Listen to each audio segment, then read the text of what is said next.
This is Democracy Now!, democracynow.org, the War and Peace Report. That music and video comes from 350.org. It's also interesting to be talking about climate change and solar panels now, as Ohio has just approved what will be the largest solar farm in the country. It'll be built on a former strip mine. I'm Amy Goodman here with Juan Gonzalez. Juan? Well, climate change activists are gearing up for a major day of action this Sunday, October 10th. It is the 10-10-10 Global Work Party, organized by the group 350.org. More than 7,000 events are being held in 188 countries. Organizers say the goal of the day is to urge people across the globe to do something in their city or community that will help deal with global warming. The day of action comes less than 2 months before the next round of international climate talks begin in Cancun, Mexico. Meanwhile, the Obama administration's announced plans to install solar panels on the White House living quarters. The panels will heat water for the first family and supply some electricity. Energy Secretary Henry Chu unveiled the project Tuesday. Today, we're taking another important step. As we move towards a clean energy economy, the White House will lead by example. I'm pleased to announce that by the end of this spring, there will be solar panels that convert sunlight into electricity and a solar hot water heater on the roof of the White House.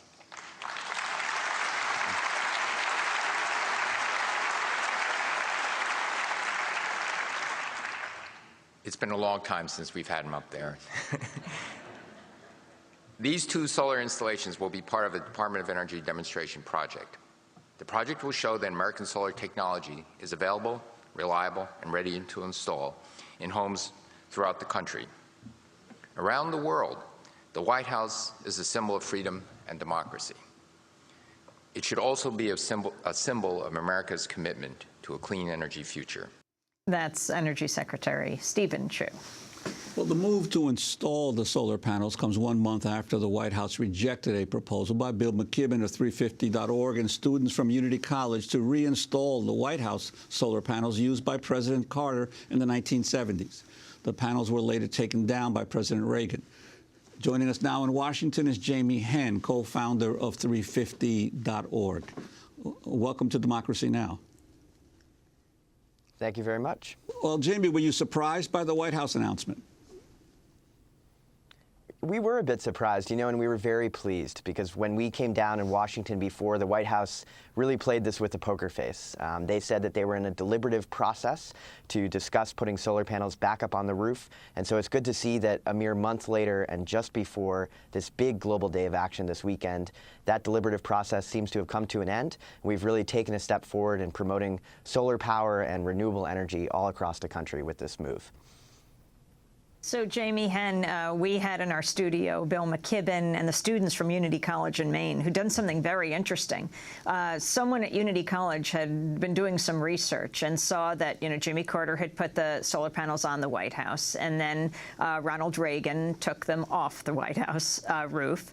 And they saw that they were just in storage. They requested the solar panels, and they've been providing energy at Unity College for a long time.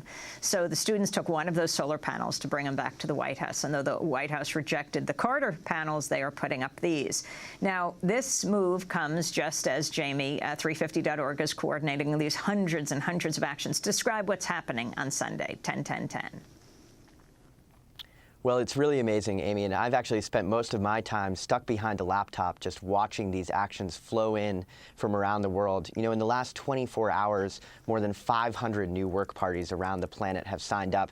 That's about a new event every 4 minutes. So the pace and the momentum leading up to this big day is amazing. There are events from New Zealand where they'll be celebrating the sunrise there and kicking it off with a big tree planting ceremony, all the way through places like Iraq, where students at the University of Babylon will be working to put up a solar panel, and then thousands of events, more than 2,000 events across the United States as well. So this is really going to be a spectacular day, and I think it shows that there's new momentum out there for this building movement around climate solutions. And could you talk about what Maldives is doing? We've reported on their efforts on behalf of climate change in the past. Could you talk about what they've been doing?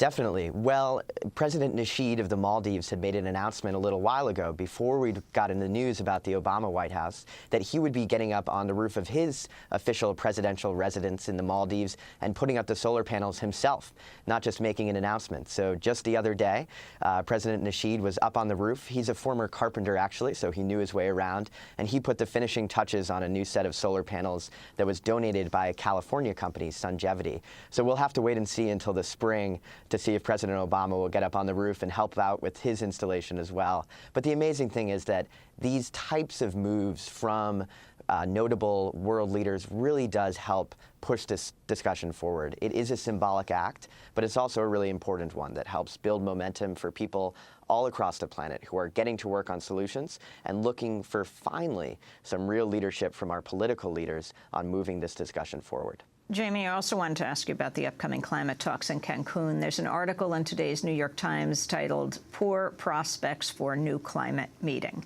The article states there's no chance of completing a binding global treaty to reduce emissions of climate-altering gases. Few, if any, heads of state are planning to attend, and there are no major new initiatives on the agenda. Copenhagen was crippled by an excess of expectation. Cancun is suffering from the opposite. Jamie Henn, your response, and will you be in Cancun? I will be going to Cancun, and I think that you're right. There has been a real lowering of expectations before Cancun. Part of that is healthy. I think that the fact that so many heads of state showed up in Copenhagen helped slow down the process, because effectively negotiators stopped doing their work the second week and started preparing for dignitaries like President Obama to come. So a little less pressure on the process in a political sense from the top down is important. What we do need is more political pressure on the process from the bottom up. The one thing that's really been missing from this process and finally got going around Copenhagen and is only building is a real public attention to what's happening in these talks. I was just talking with colleagues who were in China and was having a dialogue with Cristina Figueres, the new head of the UN climate process. She was actually saying that this is one of the most important factors in making progress, is a renewed sense of public expectation and a renewed sense of public focus on the process itself. Look, we're not going to get a complete binding treaty out of Cancun. The key is that we really help strengthen the process, that we rebuild the damage that was done in Copenhagen, and we start really laying out some key elements that can move it forward. Throughout that process, the key voices on this issue, the most vulnerable countries, the places that are feeling the impacts of climate change, those continue to be the voices we need to be listening to, and the voices that, as activists around the world, we need to be supporting. So our hope is that this global work party on Sunday will really show that the public is ready for solutions, that we're getting to work, and that we certainly expect our politicians at meetings like Cancun and also here in Washington, D.C., to do their job as well and really make some progress on this issue. But is there any sense on your part that any of the developed countries, the standoff between the developed countries and the developing countries, that any of the developed countries are ready to actually institute not only the kind of changes in their own emissions, but also the kind of assistance that the developing countries are asking for, that there's any movement in that direction? Well, you're right. There's a standoff definitely between developed countries, the big emitters, and the developing countries.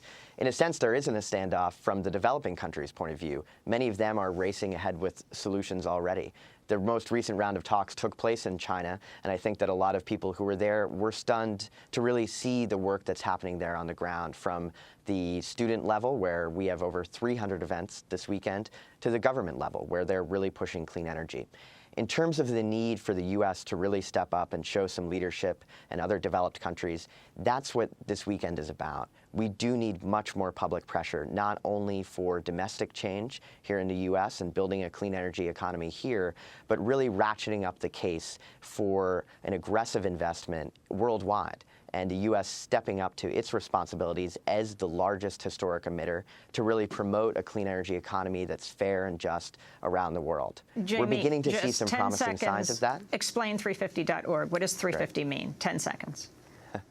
Exactly. So 350 is the safe upper limit of carbon dioxide in the atmosphere. We're now at 390 parts per million, so it's a bit of work to get back to 350. And people can find out more at 350.org and find an event that's happening this weekend near them. Jamie Henn, thanks for joining us, speaking for 350.org.